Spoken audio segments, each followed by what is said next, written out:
Hai, selamat belajar semuanya. Bertemu lagi bersama saya Yanti, masih dalam pembelajaran bahasa Indonesia. Kali ini kita akan belajar materi mengenai teks biografi. Nah, salah satu pembahasan dalam video ini adalah struktur dalam teks biografi.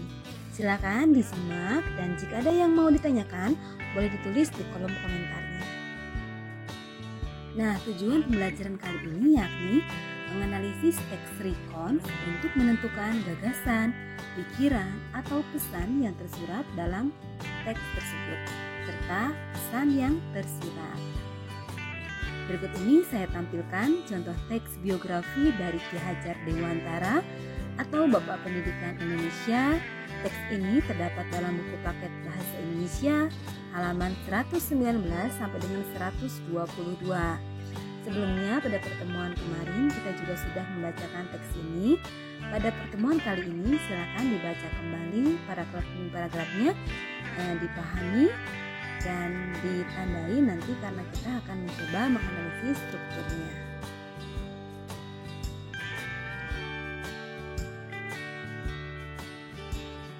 Ini untuk kelanjutan teksnya, silakan dibaca dan dipahami juga. Nah, sehingga teman-teman semua memahami maksud atau isi dalam teks ini.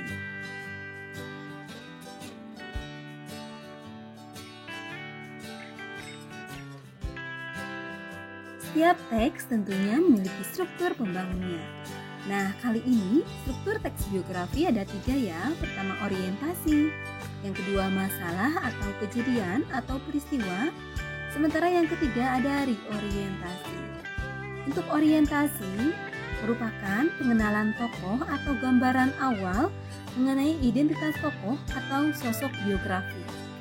Nah, orientasi umumnya berisi nama, tempat dan tanggal lahir, latar belakang keluarga, serta riwayat pendidikan. Sementara struktur yang kedua, masalah atau kejadian atau peristiwa, berupa paparan suatu cerita yang berisi berbagai kejadian ya, atau peristiwa saat tokoh mengalami masalah.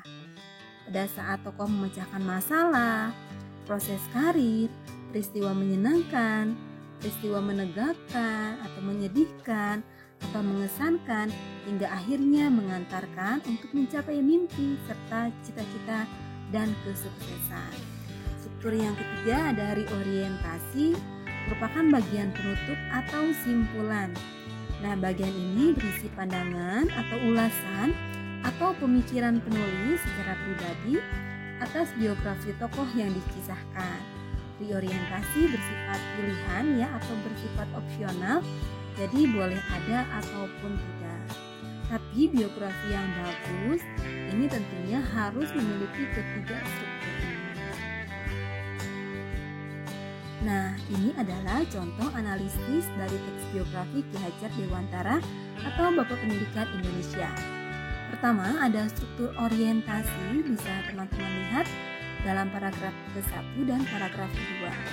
Orientasi ini seperti yang sudah dijelaskan tadi, memuat identitas tokoh dimulai dari nama, tempat tanggal lahir, identitas keluarga, ya, riwayat pendidikan, dan sebagainya. Ini bisa dibaca karena di sini sudah ditandai juga ya. Sementara itu, pada paragraf ketiga di sini strukturnya adalah masalah atau kejadian atau peristiwa. Nah, bisa kita lihat untuk kalimatnya. Ini ada kalimat Gubernur Jenderal Edinburgh menjatuhkan hukuman pengasingan terhadap Ki Hajar Dewantara. Nah, ini adalah masalah atau kejadian ya atau peristiwa yang terjadi. Terus ada juga berikutnya, Mangunkusumo dibuang ke Pulau Banda. Mereka menghendaki dibuang ke negara Belanda karena di sana mereka dapat mempelajari banyak hal. Nah, ini dibuang juga merupakan masalah, kejadian atau peristiwa yang terjadi. Nah, untuk penggalan teks ini juga strukturnya masih sama ya, masalah atau kejadian atau peristiwa. Oke, sudah ditandai, silakan bisa dibaca dan dipahami kembali. Paragraf berikutnya di sini strukturnya masih sama, yaitu masalah atau kejadian atau peristiwa. Bisa kita lihat sudah ditandai dengan tanda garis bawah. Pertama, di tanah air Ki Hajar Dewantara semakin mencurahkan perhatiannya di bidang pendidikan. Lalu setelah itu di sini sudah diberi tanda juga Ki Hajar Dewantara mendirikan Taman Siswa atau Perguruan Nasional Taman Siswa pada tanggal 3 Juli tahun 1922. Dan berikutnya di sini banyak peristiwa yang memang sudah ditandai. Biasanya untuk peristiwa terdapat tanggal ya atau waktu, tapi tidak semua peristiwa ditandai dengan tanggal atau waktu. Nah, sementara dalam contoh teks biografi Ki Hajar Dewantara ini tidak memuat reorientasi. Jadi jikapun ada reorientasi, contoh kalimatnya seperti ini. Kepribadian dan perjuangannya dalam dunia pendidikan tidak disangsikan lagi. Mengingat beliau merupakan pendiri Perguruan Nasional Taman Siswa. Sebagai pahlawan yang dijuluki Bapak Pendidikan Indonesia, semangat dan jasa Ki Hajar Dewantara sepantasnya dikenal dan tidak dilupakan. Semoga apa yang dilakukannya itu dapat menginspirasi rakyat Indonesia menuju masa depan yang lebih baik. Bagaimana penjelasan mengenai struktur dari teks biografi? Sudah cukup jelas? Mudah bukan?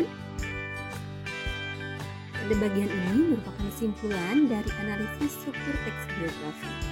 Jadi orientasi terdapat pada paragraf 1 sampai dengan 2. Berisi pengenalan Ki Hajar Dewantara secara umum seperti nama, tempat dan tanggal lahir, latar belakang keluarga, serta riwayat pendidikan.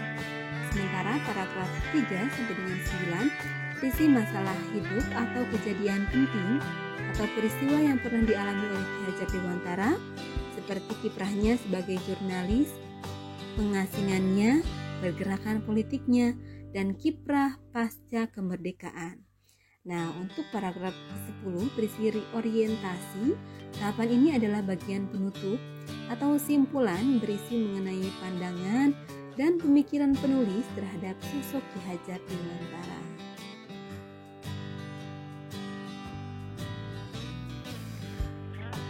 Sekian pembahasan mengenai teks biografi kali ini. Jangan lupa tetap semangat belajar, kembangkan diri, raih prestasi.